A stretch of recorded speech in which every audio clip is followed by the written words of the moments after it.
마지막 시간입니다. 기출문제 풀이. 계속 모든 과목 다 기출문제를 정확하게 출제 패턴을 꼭 익히시기 바랍니다. 거듭 말씀드리지만 실제 시험은 이 기출문제에서 조금씩 변형해서 출제가 됩니다. 그래서 이 큰 틀은 유지되기 때문에 11번 문제도 우리 교재 173페이지 11번 문제도 반드시 출제되죠.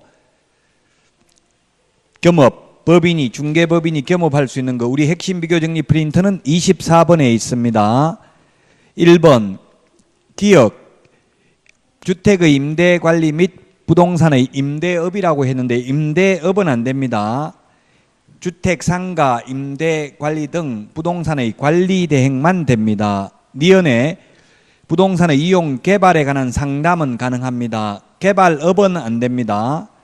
디귿에 중개 의뢰인의 의뢰에 따른 주거 이전에 부수되는 용역의 알선은 가능합니다. 용역 제공은 안 됩니다. 즉 용역업은 안 되고 용역 알선업은 됩니다. 따라서 디귿 틀렸고 리얼 주택, 상업용 건축물 분양 대행은 가능하고 분양업은 안 됩니다.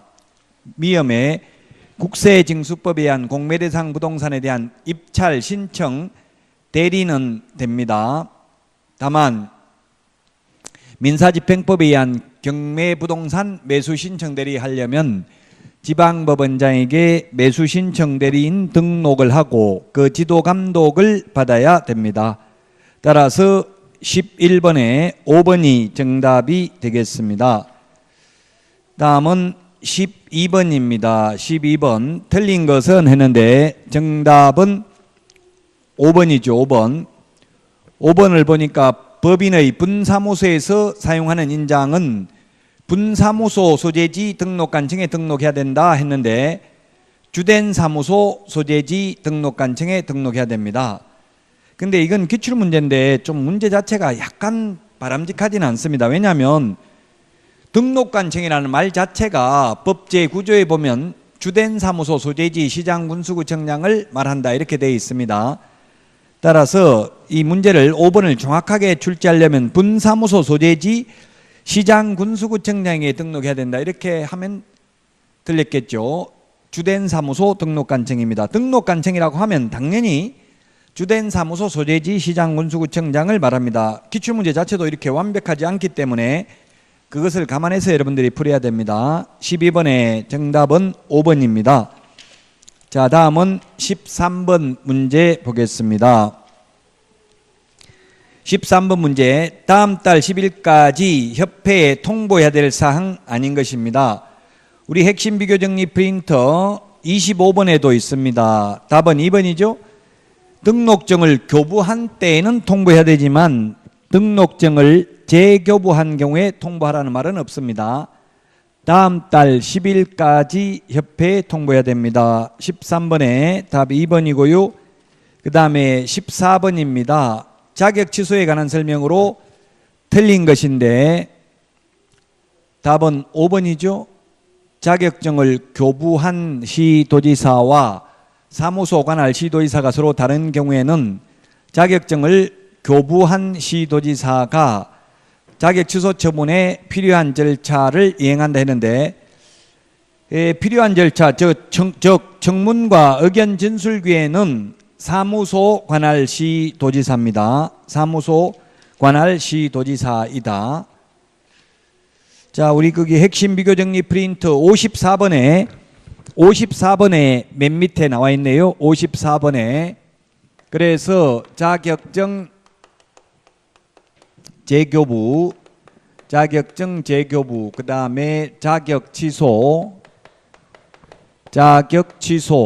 그 다음에 자격 정지 처분, 그 다음에 자격 취소되었을 때는 자격증 반납, 그 다음에 자격증 미반납 시 과태료 부과, 미반납 시 과태료 부과는 모두 다 교부한 시도지사입니다. 교부한 시도지사. 우리 프린트 54번 맨 밑에 나와 있습니다.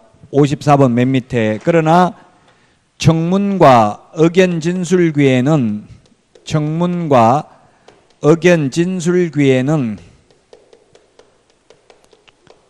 의견 진술 이 두 개는 사무소 관할 시도지사입니다. 사무소 관할 시도지사입니다.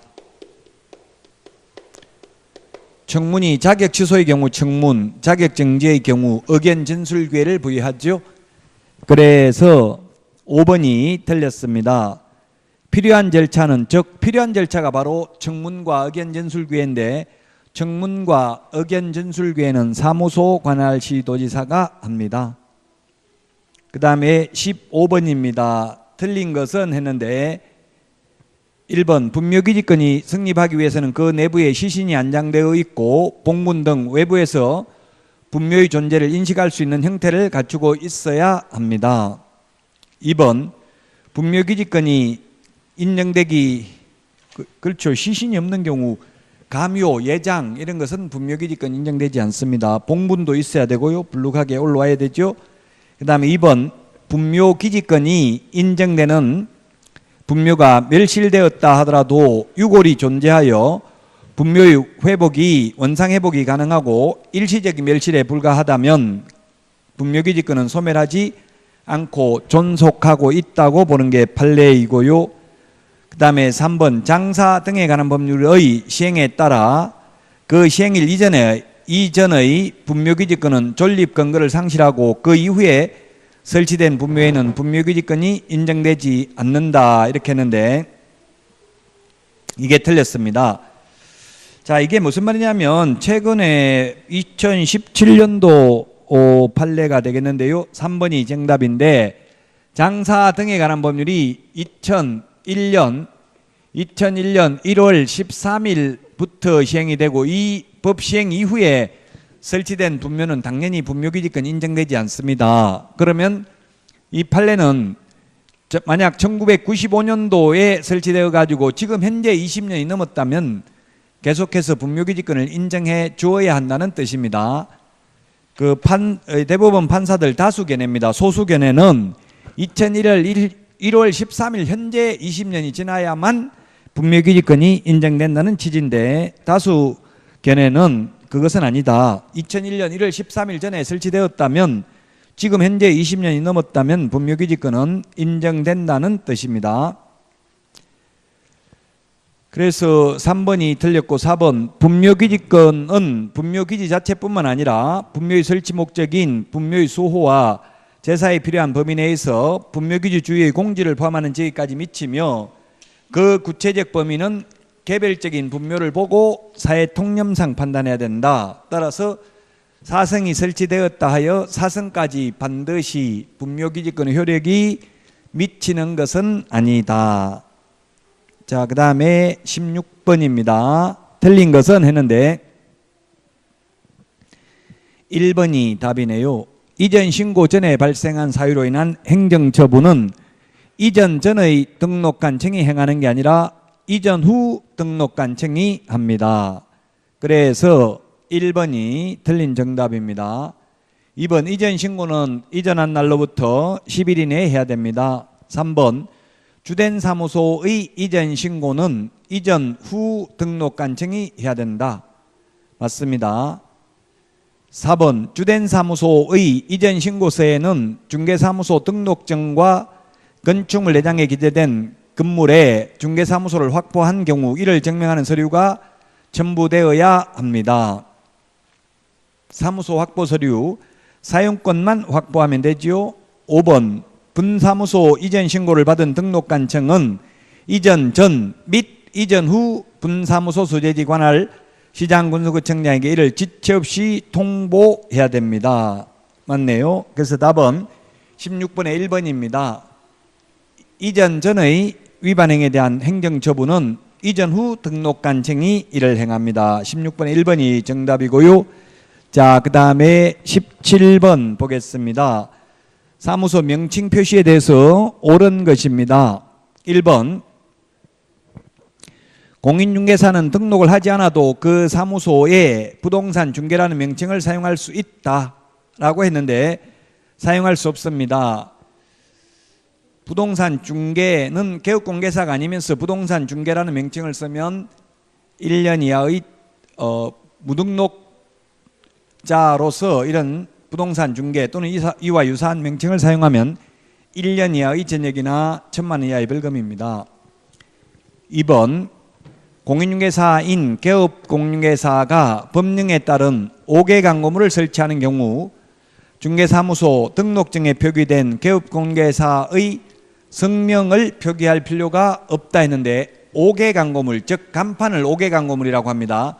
간판 실명제여서 성명은 표기해야 됩니다. 법인인 경우 대표자, 분사무소인 경우 책임자 성명을 표기해야 됩니다. 표시광고 공정화에 관한 법률에 따른 표시광고물에는 사무소 명칭, 소재지, 연락처, 성명 4가지를 표시해야 됩니다. 그래서 2번도 틀렸고요. 3번 법 7638호 부칙 제6조 2항에 규정된 개업공개사, 소위 중개인이죠. 사무소 명칭에 공인중개사 사무소라는 문자를 사용해서는 아니 된다. 예, 맞습니다. 사용하게 되면은 100만 원 이하의 과태료죠. 그래서 3번이 맞습니다. 4번 등록관청은 규정을 위반한 사무소 간판의 철거를 명할 수 있으나 법령에 의한 대집행을 할 수 없다 했는데 행정대집행법에 따라 대집행할 수 있습니다. 행정대집행법입니다. 자, 그래서 불법 간판 철거는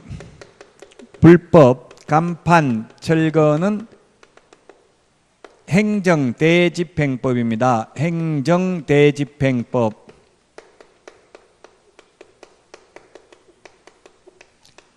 행정대집행법. 그 다음에 청문은 행정절차법입니다. 청문은 행정절차법. 그 다음에 과태료 이의신청은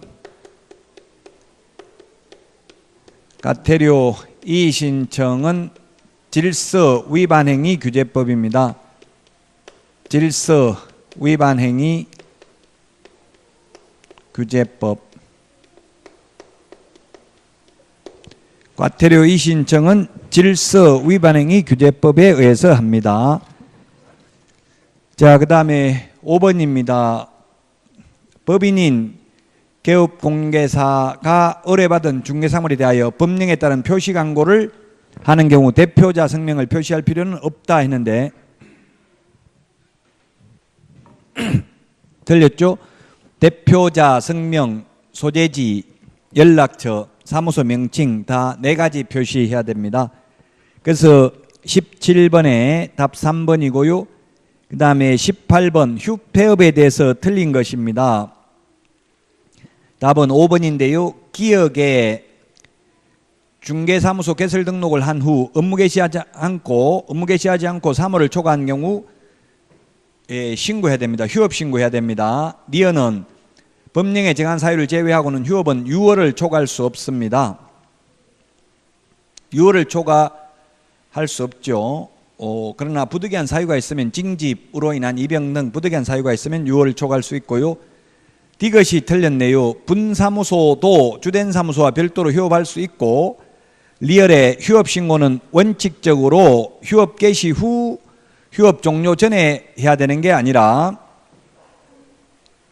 휴업 개시 전에 미리 신고해야 됩니다. 미음에 휴업 기간 변경 신고서에는 중개사무소 등록증을 첨부해야 된다. 휴업 신고, 폐업 신고할 때 첨부 반납하고 없습니다. 그래서 재개 신고, 변경 신고할 때는 또 첨부할 수가 없습니다. 따라서 18번에 5번입니다.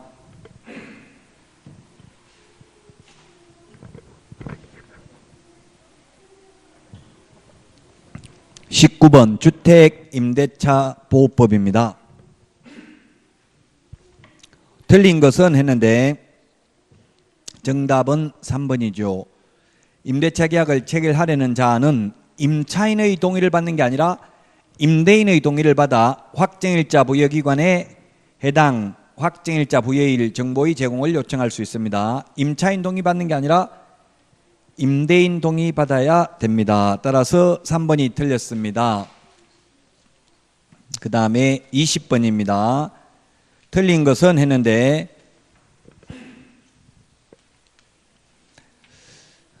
양벌 규정을 묻고 있는 거죠. 양벌 규정. 답은 4번이네요. 을이 징역 또는 벌금형을 선고받은 경우 갑은 을의 위반 행위를 방지하기 위하여 상당한 주의와 감독을 게을리하지 않았다 하더라도 벌금형을 받는다 했는데 4번이 틀렸죠.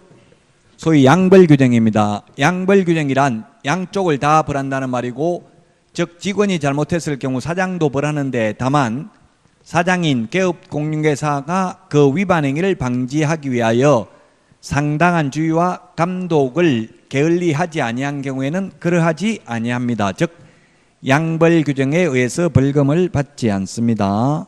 그래서 답 4번입니다. 양벌 규정입니다. 직원 잘못했을 때 직원이 을이 되겠죠. 갑이 사장이 되겠고요. 당연히.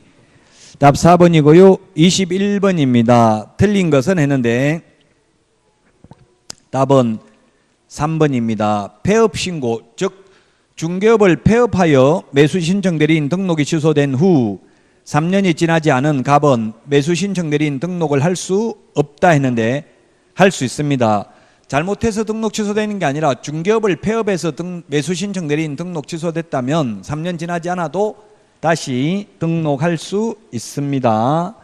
그래서 답은 3번이 되겠습니다.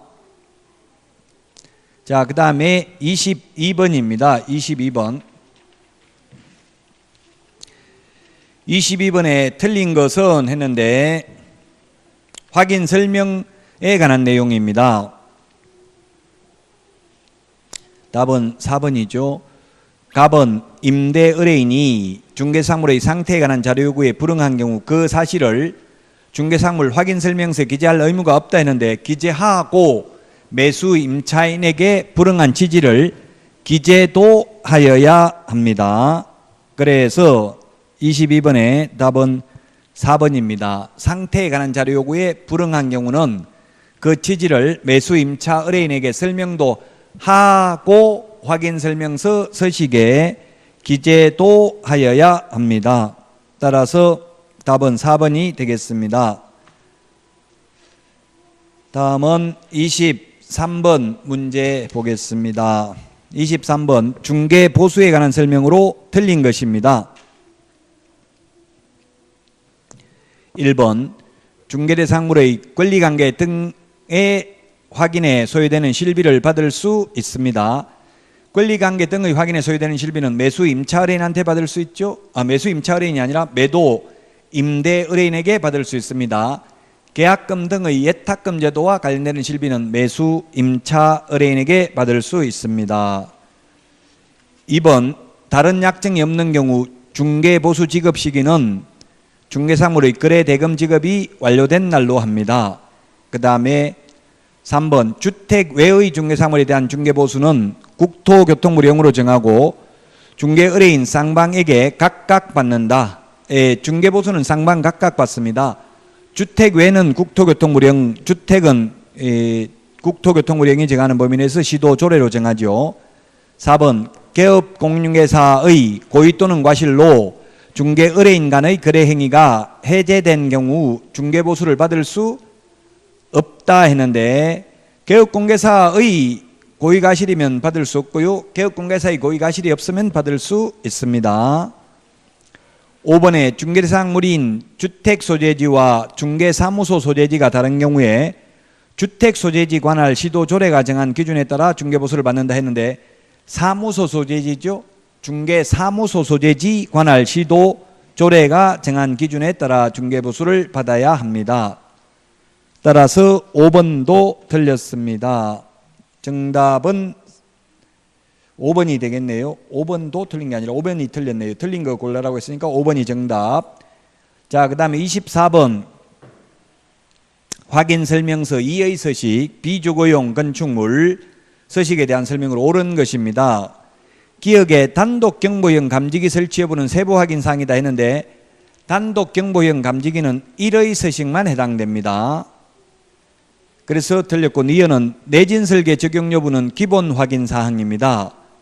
건축물 내장이 나타나기 때문에요. 디귿 실제 권리관계 또는 공시되지 아니한 물건의 권리에 관한 사항은 세부 확인 사항입니다. 의뢰인에게 자료 구해서 기재합니다. 의뢰인이 고지한 사항을 기재하면 되겠죠.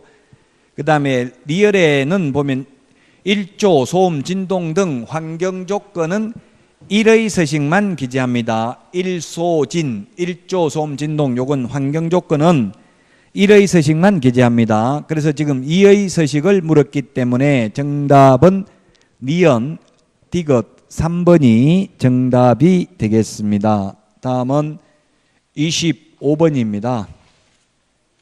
25번 문제. 틀린 것은 했는데 정답은 5번입니다. 5번.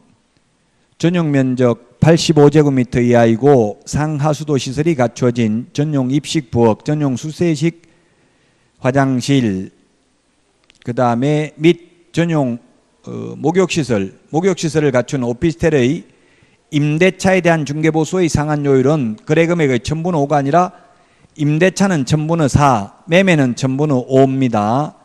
따라서 5번이 정답이 되겠습니다. 85제곱미터 이하 주거용 오피스텔의 경우 매매는 0.5, 임대차는 0.4 범위 내에서 받을 수 있습니다. 5번이 틀렸습니다. 임대차는 1000분의 5가 아니라 1000분의 4입니다.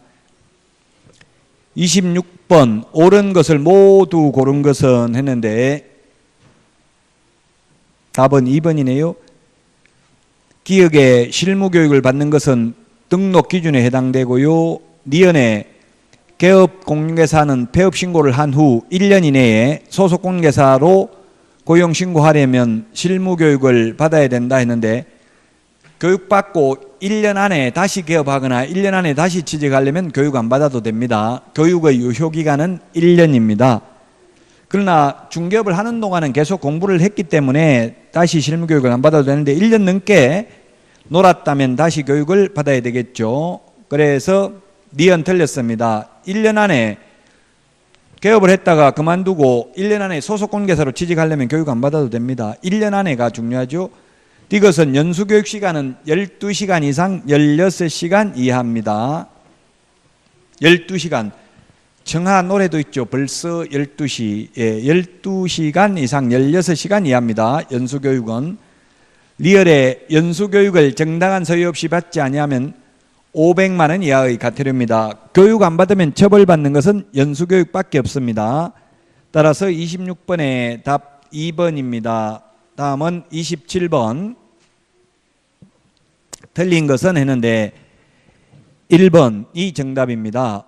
임대차에 대한 전속중개계약을 체결한 개업 공인중개사는 중개대상물의 공시지가를 공개해야 된다 했는데 임대차의 경우에는 공시지가를 공개하지 아니할 수 있습니다. 자, 정보 공개해야 되는 내용이 우리 핵심 비교정리 프린트 5번에 있죠. 5번에 보면 있는데 정보 공개해야 될 내용이 특상태, 조건, 공금, 그 부동산을 특정할 수 있는 소재지, 면적, 지목 등이 되겠고요. 그 다음에 벽면 및 도배 상태, 시설물의 상태, 입지 환경 조건, 권리관계, 공법상 이용 제한, 거래 규제, 그 다음에 거래 예정 금액, 그리고 공시지가가 있는데 이 공시지가는 임대차인 경우에는 공개하지 아니할 수 있고요. 권리관계 중에서 인적사항, 거래 당사자의 주소 성명 등 인적사항은 공개하여서는 아니 됩니다. 그래서 27번의 정답은 1번이 되겠습니다. 그 다음에 28번입니다. 28번. 틀린 것은 했는데 1번이 정답입니다. 개업 공개사 등이 아닌 제3자의 중개행위로 거래 당사자에게 재산상 손해가 발생한 경우 그 제3자는 이 법에 따른 손해배상 책임을 진다.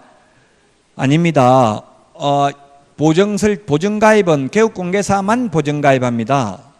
개업공개사만 하지만 고용인들, 직원들의 업무상 행위는 그를 고용한 개업공개사의 행위로 보기 때문에 손해배상을 합니다만 개업공개사 등이 아닌 사람이 입힌 손해에 대해서는 공인중개사법상 책임은 없고 그건 민법 750조 불법 행위로 인한 손해배상 청구는 가능하겠죠.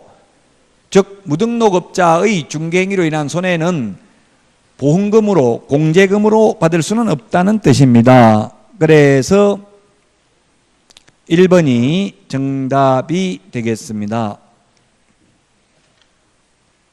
다음은 29번 문제입니다. 29번. 옳은 것은 했는데 기억은 자순이 매수 신고는 그 신고액이 재고가 매수 신고액에서 그 보증금을 뺀 금액을 넘지 않는 때에만 할 수 있다 했는데 넘는 때에 할 수 있죠. 뺀 금액을 넘는 때에만. 그래서 기억 틀렸고 니은은 매각 허가결정이 확정되어 대금 지급 기한의 통지를 받으면 매수인은 그 기한까지 매각 대금을 지급해야 됩니다. 대금 지급 기일에서 기한으로 바뀌었습니다. 맞습니다. 니은은 맞습니다. 자, 그 다음에 디귿은 매수인은 매각 대금을 다 낸 후 소유권 이전 등기를 촉탁한 매각 목적물의 권리를 취득한다.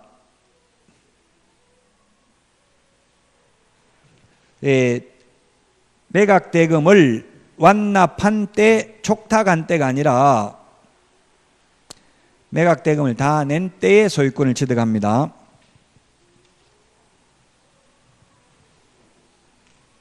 그래서 디귿이 틀렸습니다. 리얼은 매각 부동산의 후순위 저당권자가 경매 신청을 하여 매각되어도 선순위 저당권은 매각으로 소멸하지 않는다 했는데 저당권은 무조건 소멸합니다. 그래서 리얼도 틀렸습니다. 그래서 29번의 답 니은입니다. 30번입니다.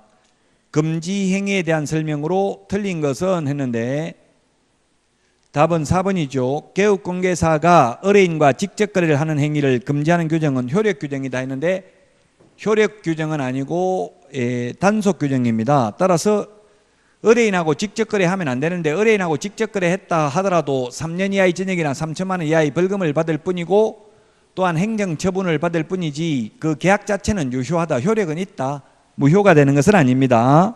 직접 거래해도 처벌은 받지만 매매계약의 효력은 유효합니다. 판례입니다. 따라서 30번의 정답은 4번이 되겠습니다.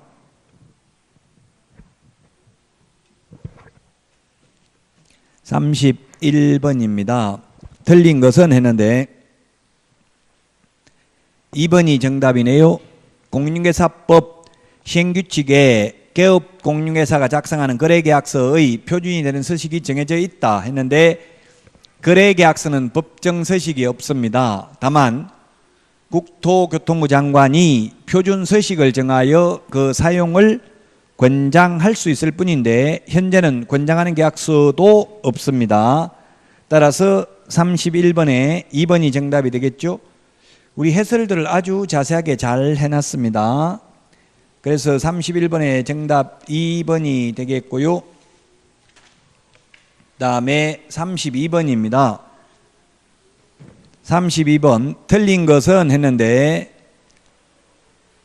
답은 5번입니다. 갑이 법정 한도를 초과하는 금액을 의뢰인에게 반환하였다면 금지행위에 당하지 않는다 했는데 어떠한 경우에도 중개보수 또는 실비를 초과해서 금품을 받으면 안 됩니다.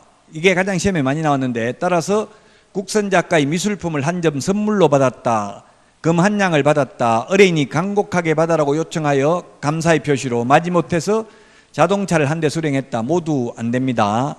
그 다음에 현금을 초과해서 받았다가 돌려주는 것도 위반이고 수표를 초과해서 받았다가 부도가 나서 현금화하지 못해도 위반입니다. 그러나 받기로 약속만 하고 실제 수령하지 않았다면 위반이 아닙니다.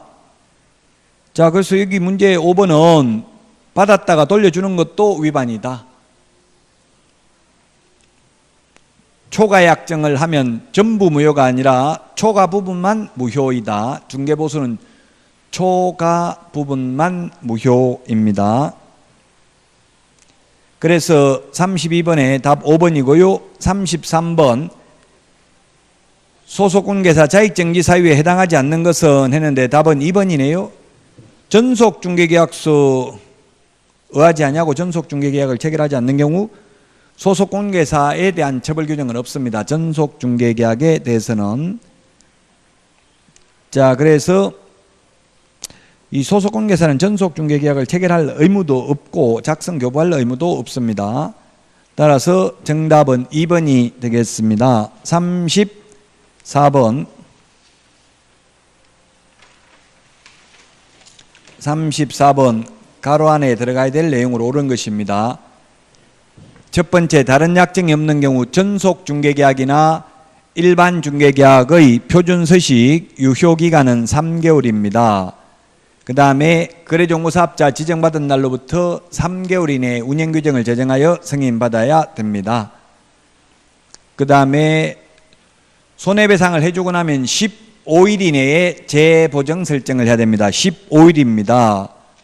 그 다음에는 등록관청은 업무정지기간의 자격정지, 업무정지 500만 원 과태료, 100만 원 과태료 모두 2분의 1 범위 안에서 가중 또는 감경할 수 있으며 아무리 가중하여 처분하는 경우에도 업무정지기간, 자격정지기간은 6월을 초과할 수 없고 과태료의 경우 500만 원, 100만 원을 초과할 수 없지요. 그러나 부동산 거래 신고 등에 관한 법률에 의해서 거짓 신고한 경우 5% 과태료, 그 다음에 거래대금 지급증명자료 제출하지 않는 경우 3천만 원 이하의 과태료, 이 두 개는 5분의 1 범위 내에서 늘리거나 줄일 수 있습니다. 그래서 정답은 34번의 1번이고요. 35번 1년 이하의 전액이나 1,000만 원 이하의 벌금에 해당하지 않는 자는 했는데 답 4번이죠. 분양 관련 증서 매매를 업으로 하거나 중개하는 행위는 3년 이하의 전액이나 3천만 원 이하의 벌금입니다.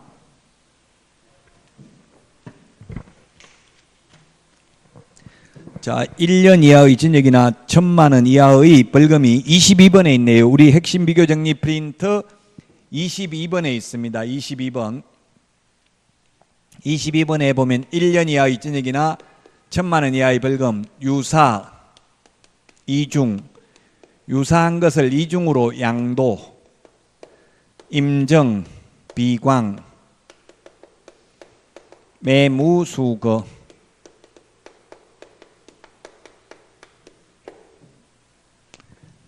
유사명칭 사용금지입니다. 공인중개사가 아닌 자가 공인중개사 그 밖의 이유와 유사한 명칭을 사용한 경우, 그 다음에 개업공개사가 아니면서 공인중개사 사무소 또는 부동산 중개라는 명칭을 사용하는 경우, 그 다음에 이중등록, 이중소속, 이중사무소, 자격증 등록증 양도되어 한 경우, 양수되어 받은 자, 그 다음에 임시중개시설물 뜻다방을 설치한 경우, 정보 거짓 공개한 경우, 그 다음에 비밀준수의무 위반인데 이 비밀준수의무 위반 이거 하나만 반의사 불벌죄입니다.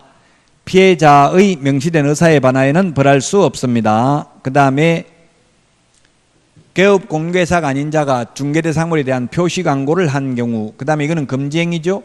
매매를 업으로 하는 경우, 무등록업자와 협력하는 행위, 중개보수 또는 실비를 초과해서 받는 행위, 거짓되는 행, 그 밖에 의뢰인의 판단을 그르치게 하는 행위, 1년 이하의 징역이나 1,000만 원 이하의 벌금에 해당이 됩니다. 따라서 36번에 3번이 정답이 36번이 아니고 35번에 정답이 4번이 되겠고요. 36번은 자격정지 사유에 해당하는 것은 했는데 답은 3번이죠. 리얼의 확인설명서 작성 교부할 의무나 보존할 의무는 소속공개사에게 없습니다. 자격정지 사유는 우리 핵심 비교정리 프린터 19번에 있습니다. 19번에 보면은 자격정지 사유가 있는데 자격정지 이중 그 민확인서 이렇게 했습니다. 구체적 기준이 6개월짜리가 있고 3개월짜리가 있습니다. 이중계약서 그 다음에 이중소속 금지 행위는 구체적 기준 6개월, 인장 등록 위반, 확인 설명 근거 자료 제시하지 않거나 확인 설명서에 서명 날인하지 않는 경우, 계약서에 서명 날인하지 않는 경우에는 구체적 기준 3개월입니다. 따라서 36번에 답 3번이 되겠고요. 그 다음에 37번입니다. 행정 제재 처분 효과의 승계에 관련돼서 옳은 것입니다. 1번은 폐업기간이 13개월인 재등록 개업공개사에게 폐업신고 전의 업무정지 사유에 해당하는 위반행에 대하여 업무정지 처분을 할 수 있다 했는데, 폐업기간이 1년을 초과한 경우에 폐업신고 전의 위반행에 대해서 업무정지할 수 없습니다. 그래서 틀렸고요. 2번은 폐업신고 전의 개업공개사에게 업무정지 처분의 효과는 그 처분일로부터 3년이 아니라 1년간 재등록한 개업공개사에게 승계됩니다. 따라서 2번 틀렸고, 3번 폐업기간이 3년 6개월인 재등록 개업공개사에게 폐업신고 전의 중개사무소 개설등록 취소 사유에 해당하는 위반행위를 사유로 개설등록 취소 처분을 할 수 있다 했는데 3년이 넘으면 못합니다. 폐업기간이 3년을 초과한 경우 폐업신고 전의 위반행위로 인한 등록 취소 못합니다. 그래서 틀렸고, 4번 폐업신고 전에 개업공개사에게 한 가태료 처분의 효과는 그 처분일로부터 9개월 된 때에 재등록한 개업공개사에게 승계된다. 폐업신고 전의 업무정지 가태료 처분의 효과는 그 처분일로부터 1년간 재등록한 개업공개사에게 승계되니까 9개월 된 경우는 승계됩니다. 4번이 맞습니다. 5번 재등록 개업공개사에 대하여 폐업신고 전의 개설 등록 취소에 해당하는 위반행위를 이유로 행정처분을 할 때는 폐업 사유를 고려하여야 합니다. 그래서 37번에 답 4번이고요. 그 다음에 38번 틀린 것은 했는데, 등록을 취소해야 되는 사유 틀린 것은 했는데 답은 4번입니다. 갑이 최근 1년 이내에 이 법을 위반하여 1회 업무정지 처분, 2회 가태료 처분을 받고 다시 업무정지에 해당하는 위반행위를 한 때에는 임의적 등록 취소 사유입니다. 임의적 등록 취소 사유. 그래서 4번이 등록을 취소해야 되는 사유 틀린 것이네요. 우리 핵심 비교 정리 프린터 내드린 거, 핵심 비교 정리 프린터 1년을 한번 봅시다. 44번에 12번부터 44번에 12번, 44번에 12번,